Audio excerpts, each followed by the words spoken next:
I had to start working in a sweatshop at the age of 14 to help my parents pay the bills. Second, because I had to break into a profession where women have to work twice as hard to receive half of the recognition that men do. To achieve it, I had to triumph over adversity and be very, very persevering. As a journalist, I have dedicated my life to telling other people's stories. There are tales of struggle, sadness, suffering, and despair, of hate and rejection. But I have also told stories of success, survival, kindness, solidarity, and empathy. I've told so many stories that I know all too well that we all have one. After all, it's our stories that mark us, define us, and become our true north. In this book, we discover the story of Mariana Atencio, the woman, immigrant, daughter, sister, wife, journalist, and friend. Although she is still very young and has a bright future ahead, she knows who she is and is discovering what she wants to do with her life. She is determined to leave a mark. She wants not only to make a difference in her life and career, but also to share what she has learned along the way and put it at the service of others, hoping it will help them in their own journeys. That's called leadership. It's when you understand that it's not only about your path, but helping to pave the way for others. Introduction. New York City, 2013. It finally happened! I was invited to appear on one of the most famous shows in the world, Good Morning America. I'd been hired by Fusion, a groundbreaking network for millennials co-created by Spanish-language giant Univision and Disney's iconic ABC to co-host a new show. Fusion was a bold experiment whose mission was to create news and entertainment for our generation in an irreverent way.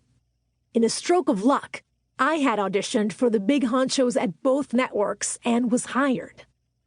Honestly, I don't even know how I got chosen. I had never auditioned for anything in my life.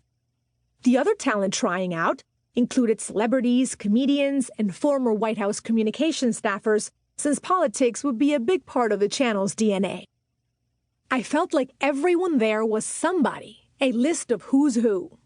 Meanwhile, I was the underdog, a young Latina immigrant whose first language was Spanish and who just wanted to break through. By some miracle, which I attribute to my not having anything to lose, I got the job.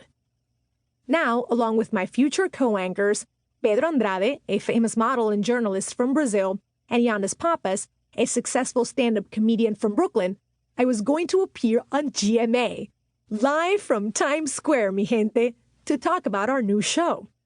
It would be my first time on English-speaking television. This was the big leagues, but nobody could have warned this 29-year-old woman, originally from Venezuela, that the day was not going to be as perfect as she dreamed. I'd caught the last flight out of Miami the night before and had barely slept a wink. Everything had to be flawless.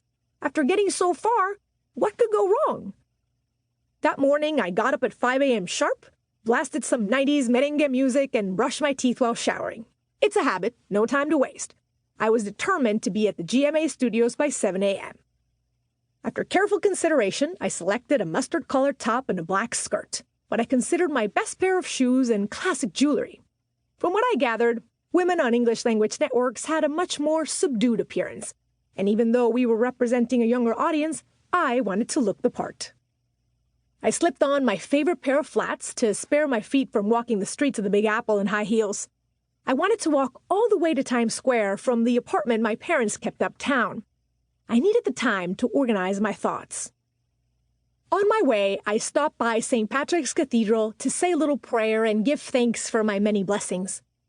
Every time I'm in New York, I try to go by and light a candle for the Virgin of Guadalupe, Mexico's patron saint.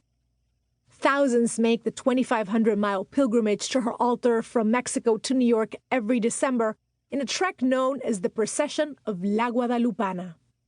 My devotion to the Virgin of Guadalupe began in childhood Christmas.